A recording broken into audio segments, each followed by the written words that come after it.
جی دوسرا یہ کہ خان صاحب میری نظر میں تو مجھے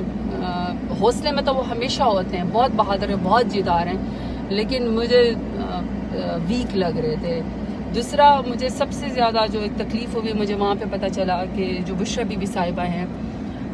بشرا بی بی صاحبہ چونکہ ایک گھریلو خاتون ہے اور ان کو اس بات کی سزا دی جا رہی ہے کیونکہ وہ خان صاحب کی بیگم صاحبہ ہیں، تو خان صاحب کو ٹارچر کرنے کے لیے، بلیک میل کرنے کے لیے، تاکہ خان صاحب ان کی طرح کوئی ڈیل کر لے یا خان صاحب ان کی طرح کے بن جائے۔ وہ خان صاحب کو جھکا تو نہیں سکتے، خان صاحب بک تو نہیں سکتے، خان صاحب تو جدار ہے، بہادر ہے، اصولوں پہ کمپرومائز نہیں کرتے، تو انہوں نے خان صاحب کو بلیک میل کرنے کے لیے ان کی بیگم صاحبہ بشرا بی بی کو بھی بے گناہ جیل میں ڈال دیا۔ اب وہ ظاہر بات ہے کوئی عادی مجرم تو ہے نہیں، وہ کوئی کرمنل تو ہے نہیں، ایک عام گھریلو خاتون نازک سی۔ وہ کیا ہوا ہے کہ بشرا بی بی صاحبہ کو انہوں نے جب ابھی اڈیالہ جیل کے اندر جب وہ قید ہے، اس قدر گرمی ہے، آپ کو پتہ ہے کہ انسان کو یہاں پہ سانس لینے میں بھی تکلیف ہوتی ہے، تو خان صاحب تو پھر بھی سپورٹس مین برداشت کر جاتے ہیں، لیکن بشرا بی بی صاحبہ جو ہیں وہ اپنے سیل کے اندر جو ہے وہ گرمی سے بے ہوش ہو گئی، کیونکہ ان کو کوئی فیسلٹی نہیں ہے، کوئی ان کو یہ نہیں ہے۔ اور میں سمجھتی ہوں کہ اس حکومت نے ریکارڈ قائم کیے ہیں خواتین کے خلاف مظالم کرنے کے۔ ادھر بشرا بی بی صاحبہ کے ساتھ یہ سلوک ہو رہا ہے کہ ان کو بے گناہ جیل کے اندر ڈالا ہوا ہے کیونکہ وہ خان صاحب کی بیگم صاحب ہیں، وہ اس گرمی میں بے ہوش ہو گئی، ان کو کوئی فیسلٹیز نہیں ہے، غیر انسانی، مطلب میں سمجھتی ہوں کہ وہ ایک عام نارمل ایک قیدی والا سلوک بھی ان کے ساتھ نہیں ہو رہا، سزا دی جا رہی ہے ان کو خان صاحب کو تکلیف دینے کے لیے بشرا بی بی صاحبہ، تو ان کو رہا کرنا چاہیے۔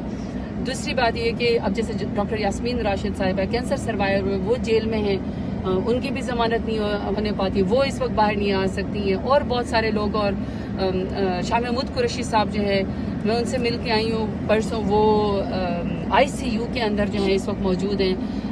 اس میں پنجاب کارڈیالوجی میں۔ اتنی تکلیف ہوتی ہے ان کو دیکھے کہ جس شخص نے پاکستان کا مقدمہ لڑا اور آپ اس شخص کو آپ نے بے گناہ قید میں رکھا ہوا ہے، وہ بیمار ہے، تکلیف میں ہے۔ عمر چیمہ کو آپ دیکھ لیں، میاں محمود رشید صاحب کو دیکھ لیں، پھر آپ جو ہے وہ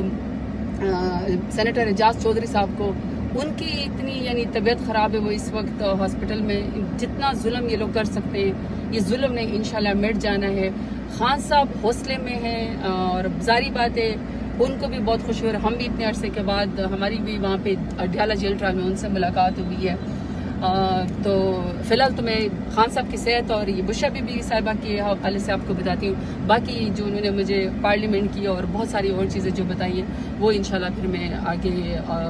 بیرسٹر گور صاحب کو اور سلمان اکرم راجہ صاحب کو اور عمر ایوب صاحب سے جا کے ساری باتیں ڈسکس کر کے انشاءاللہ وہ پھر میں اپنی پارٹی کو جا کے بتاؤں گی۔ شیم السلام علیکم، آج آپ کی خان صاحب سے ملاقات ہوئی تو سنا ہے کہ خان صاحب نے آپ کو برتس بھی گفٹ کیا اور اس کے بعد باہر گیٹ پہ کوئی سنا ہے کہ پولیس والوں نے کوئی آدھا گھنٹہ آپ سے تفتیش کیا، اس بارے میں کچھ بتائیں گی آپ؟ ویسے میں سے ہوا کہ آج بہت مہینوں کے بعد دوبارہ سے اڈیالہ جیل میں ہمارا جو ہے وہ ٹرائل سٹارٹ دوبارہ سے شروع ہو گیا، تو اس ٹرائل کی وجہ سے وہ میرے اوپر بھی کیس ہے، 9 مئی کا بوگس کیس ہے، خان صاحب کے اوپر بھی، میرے اوپر بھی، بہت سارے اور لوگوں کے اوپر، تو آج جب دوبارہ سے آج اڈیالہ جیل میں وہ ٹرائل سٹارٹ ہوا تو آج میں اپنے ٹرائل کے لیے گئی، تو الحمدللہ سب سے میرے لیے بہت بڑی بات ہے، اہم بات ہے، اللہ کا شکر بھی ادا کرتی ہوں کہ خان صاحب سے ملاقات ہو گئی۔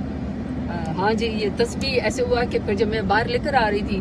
تو پورے واپسی پہ آپ کو پتہ ہے کہ ساری جیلیں ہر چیز جو ہے وہ خیر سے مجھے ٹک ٹاک وزیر اعلیٰ ہے مریم نواز، اس کے زیر اثر ہیں، ان کو اتنی تکلیف تھی ایک تسبیح سے کہ مجھے کہتے ہیں کہ یہ آپ خان صاحب کی تسبیح اور یہ خان صاحب کی تسبیح آپ لے کر جا رہی ہیں۔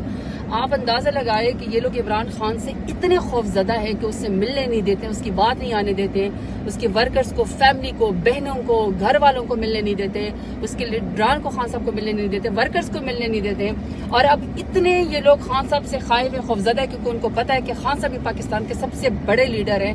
کہ جو پاکستان کا مقدمہ پاکستان کے اندر رہ کے بھی ہر جگہ پہ پاکستان کا مقدمہ لڑ رہے، تو وہ اتنا ڈرتے ہیں کہ اس تسبیح کے اوپر پورا کا پورا جو ہے وہ شور مچ گیا، مجھے آدھا گھنٹہ تک جو ہے وہ بٹھائے رکھا کہ یہ تسبیح شاید اتنی کوئی خطرناک ہے، پتہ نہیں یہ کیا ایسی بات ہے کہ پتہ نہیں اس سے کیا ہو جائے گا۔